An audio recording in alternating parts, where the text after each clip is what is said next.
দেখতে কিন্তু 2025-এর লাস্ট মাস চলে এলো, আর মাত্র হাতে গোনাগুনতি কটা দিন। যাদের কাছে আপনি অপরাধী ক্ষমা চেয়ে নিন, আর যারা আপনার চোখে অপরাধী ক্ষমা করে দিন। আজকের ডাল বাটা কমপ্লিট। এবার টুকুস করে মিস্টার বিশ্বাস দিয়ে বেরিয়ে যাবেন, আমি এখন এটা দিয়ে বড়ি দিতে বসে যাব। লেখাপড়া করতে বসেছে সেরম করে আমি এখন বড়ি দিতে বসেছি। ওই যে পেছনে বড়ি, আর এই এখন সামনে এই এরিয়াটাতে বড়ি দেবো।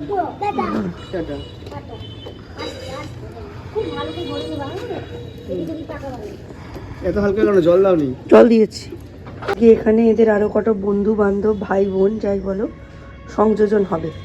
ভাই বোন বলাই বেশি সঙ্গত, বন্ধু বান্ধব নয়, নইলে এটাকে আজকে তুলে মেলে দিতাম। এর মধ্যে একদিন সময় করে আমি কিন্তু বড়ির বিয়ে দিয়েছি, সেই ক্লিপটা আপনাদের সঙ্গে শেয়ার করা হয়নি। তবু মুখে একটু বলে দিই, অঘ্রাণ মাসের প্রথম দিকেই দুটো বড় বড় বড়ি দেওয়া হয়।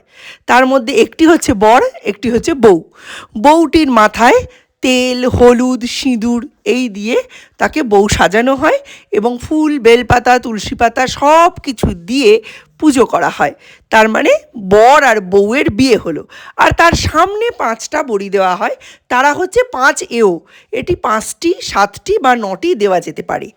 তার আগে কোনোভাবেই বড়ি আমরা দিই না। বড়ির বিয়ে দেওয়ার পরে এই বড়ি দেওয়া শুরু হয়। আপনি প্রথম দিন অঘ্রাণ মাসের পয়লায় বিয়ে দিয়ে দিলে দ্বিতীয় দিন থেকেই এই বড়ি দিতে পারবেন, এটা মনে করা হয়। মানে এটা জনশ্রুতি এবং লোককথার অন্তর্গত যে এই বড়িগুলো হচ্ছে ওদের বাচ্চা কাচ্চা। পরের বছরের জন্য যে যে গোল সেট করার অবশ্যই সেট করে নিন, যে পরের বছর আপনি কি হতে চান।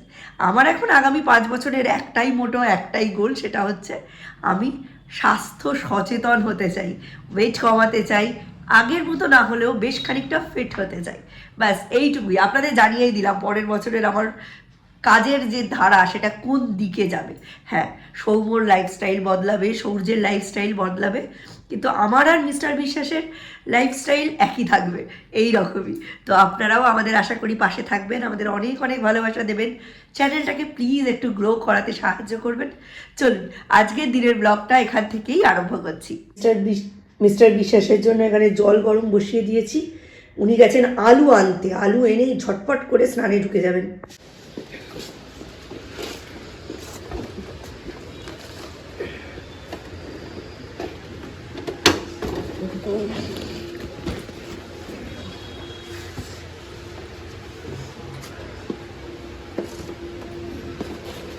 বার টাটার ম্যারাথন এইগুলোর আপডেটসগুলো আমার কাছে আসছে, আমার মনটা ভরে যাচ্ছে। পরের বছর মানে এটা ম্যানিফেস্টেশনের মধ্যে রাখতেই হবে যে পরের বছর 5 কিলোমিটার হোক, 10 কিলোমিটার হোক, 3 কিলোমিটার হোক, 21 কিলোমিটার হোক, ওয়াকাথলন বা ম্যারাথন যে কোনো একটাতে যাবই যাব। এইটা আমার প্ল্যানের মধ্যে রাখতেই হবে। হাঁটতে তো আমি ভালোই পারি, অসুবিধা নেই, দেখা যাক। এখনও অবধি আমার টাইমিং আছে 10 কিলোমিটার হচ্ছে 60 মিনিট, এটাকে কমাতে হবে, আরও অনেকটাই কমাতে হবে। ব্যাক টু জিনিয়া ব্লগসের নতুন একটা ব্লগে সকলকে অনেক অনেক ওয়েলকাম। এখন বাজে 9:30, আর এখন থেকেই ব্লগটা আরম্ভ করছি, যদিও সকালে অফ ক্যামেরা এসে খানিকটা তোমাদের সঙ্গে শেয়ার করেছি। তো চলো এখন হেঁটে যাবো সেন্ট লিউকস। এখন ওদের 10:30তেই ছুটি হচ্ছে, তো হেঁটে চলে যাবো। 15 মিনিট 20 মিনিটের ম্যাটার, বেশিক্ষণ লাগবে না। হ্যাঁ, যদি আমি সাহেব কলোনি দিয়ে মাছ বাজার দিয়ে যাই তাহলে 1 ঘন্টা লাগে, সেটা স্পিডটা আমি কিছুতেই বাড়াতে পারছি না। 10 কিলোমিটার হাঁটতে আমার 1 ঘন্টা লাগছে, এটা খুব খারাপ একটা স্কোর। এটাকে আমার 40 মিনিট টু 45 মিনিটসে যদি নামিয়ে আনতে পারি, আই উইল বি আনবিটেবল।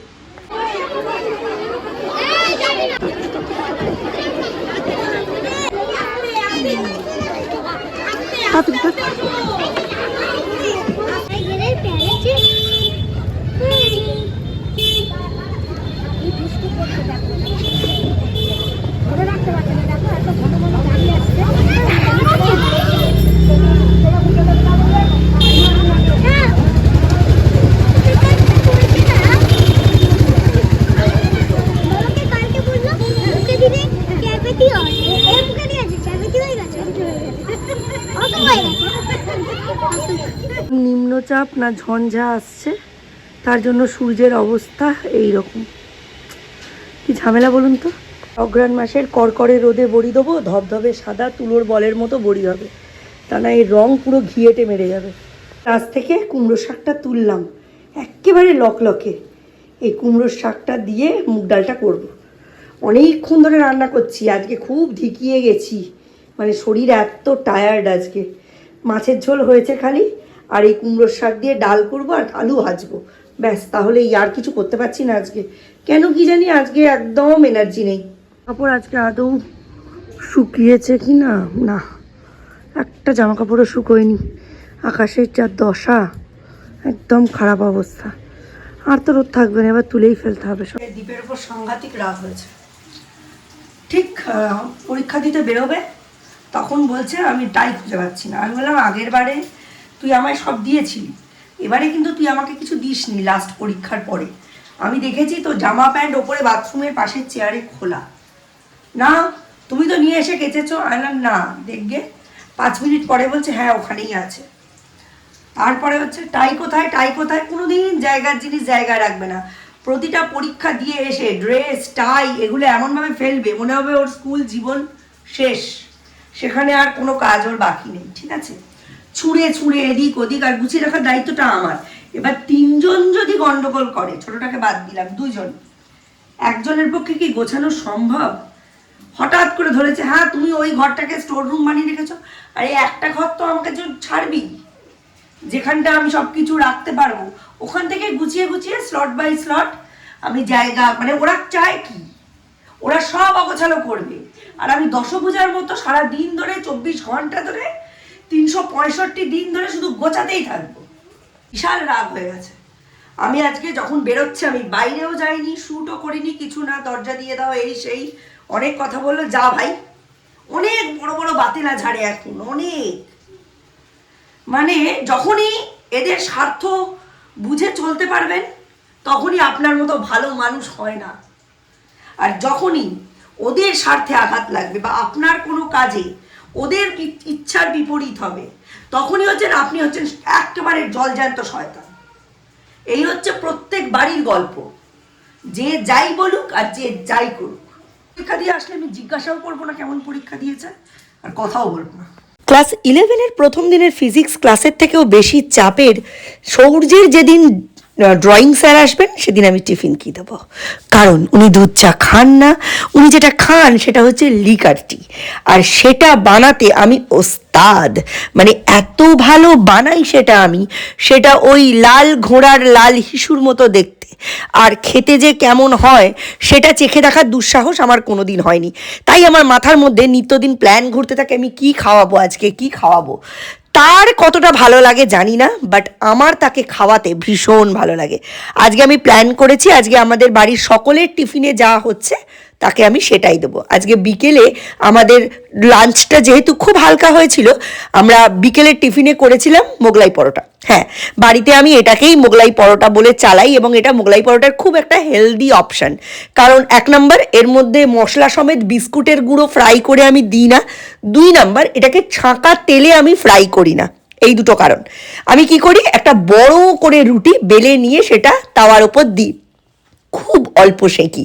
কারণ বেশি সেকলে, এই যে দেখলেন যুদ্ধ করলাম, এই রকম ফোল্ড করা যাবে না, অল্প সেকি। আর একটা বাটিতে আমি ডিম, পেঁয়াজ, লঙ্কা, ধনেপাতা এবং গাজর কুচি, বিনস কুচি, ক্যাপসিকাম কুচি, বাঁধাকপি কুচি, এগুলো একসাথে মিশিয়ে রাখি নুন হলুদ দিয়ে। যেই মাত্র গ্যাস ওভেনের ওপরে, তাওয়ার ওপরে রুটিটা পড়লো, ওখান থেকে 2-3 চামচ ব্যাটার আমি দিয়ে দিই। ইউজুয়ালি আমার একটা ডিমে 2খানা পরোটা হয়ে যায়। দেওয়ার পরে আস্তে আস্তে করে এনভেলাপের মতো বা ট্রায়াঙ্গুলার শেপে আমি ওটাকে ফোল্ড করে নিই। ফোল্ড করার পরে আমি ওই কাঁচা অবস্থাতেই উল্টে দিই একবার, তারপর ধার দিয়ে অল্প অল্প করে তেল দিয়ে সব থেকে কম আঁচে ঢাকা দিয়ে দিয়ে অল্প অল্প করে ভাজি। এই যে আপনারা দেখছেন না, খুলে খুলে ক্যামেরায় শট নিয়েছি, হ্যাঁ সেটা খালি ক্যামেরাটা ওপেন ছিল সেই কারণেই, আদারওয়াইজ আমি খুলে রান্না করি না। খুব অল্প আঁচে অল্প তেলে ঢেকে ঢেকে করলে ভিতরে যে ডিমটা আছে সেটা একদমই কাঁচা গন্ধ করে না, সেটা খুব সুন্দরভাবে ফ্রাই হয়ে যায়। অনেকে আবার এর মধ্যে ইচ্ছে করলে একটু গরম মশলার গুঁড়োও অ্যাড করতে পারেন, লঙ্কা গুঁড়োও অ্যাড করতে পারেন, বাট আমি লঙ্কা দিইনি, কারণ আমি আলাদা করতে পারবো না কোনটা সৌর্যের স্যারের আর কোনটা সৌম্য বা মিস্টার বিশ্বাসের। সৌম্য বা মিস্টার বিশ্বাসও কিন্তু কাঁচা লঙ্কাটা এর মধ্যে একদম পছন্দ করেন না। গুঁড়ো লঙ্কা ইজ ওকে, বাট কাঁচা লঙ্কা পছন্দ করেন না। তো এই হচ্ছে আমার মোগলাই পরোটার মোগলাই ইতিহাস। রান্না করার আগে যদি কাউকে এতগুলো টার্মস অ্যান্ড কন্ডিশন মাথায় রাখতে হয়, সে কি জীবনে আর কোনোদিন কাউকে রান্না করে খাওয়াবে? এটা আমায় বলুন, কিন্তু করি, কারণ গাল হাসি। মিস্টার বিশ্বাস এসে গেছেন, শরীরটা ভালো নেই, বললাম লিকার চা খাও, খাবে না। দুধ চা করলাম, আর একটু মুড়ি খাবে, শুকনো মুড়ি, দেখা যাক। মচমচে হালকা হয়েছে, আর একটু নাড়তে হবে। এটার মধ্যে ফুলকপি ভেজেছিলাম, একটু তেল ছিল, ওটা দিয়ে মুড়ি চানাচুরটা ভালো করে নেড়ে গরম করে দিয়ে দিই। ওই গরম মুড়ি চানাচুরটা খেতে ভালোবাসে, আমিও ভালোবাসি, কিন্তু আমার ঠান্ডা লেগেছে। এই সৌম্য যেদিন ওই রাত্রিবেলা চালিয়ে রাখলো, সেই দিনই আমার ঠান্ডাটা লেগে গেছে গো। আর একটু হবে, নইলে আমার এত হতো না। 4-4টে মানে সেলাই তো পেটে, কাজতে এত কষ্ট হয়।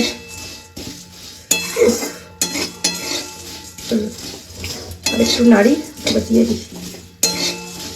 বৃষ্টি নেই, কুয়াশা নেই, ফুলকপিটা কেটে দেখছি এরকম বড় বড় পোকা। নুন হলুদ দিয়ে ভাপিয়ে ভেজে রাখলাম। এইটা বড়ি দেবো, এটা পুরো জলে ভিজিয়ে একেবারে ফুরফুরা করে বেটে রেখে দেবো। সকালবেলা জাস্ট ফ্রিজ থেকে বের করব, বের করে এটাকে ভালো করে ব্লেন্ড করব, ভালো করে ফেটাবো, ফেটিয়ে নিয়ে বড়িটা দিয়ে দেবো। যখন মিস্টার বিশ্বাস সৌজুকে স্কুলে দিতে যাবে তখন। এইটুকু দুধ বাঁচাতে পেরেছি।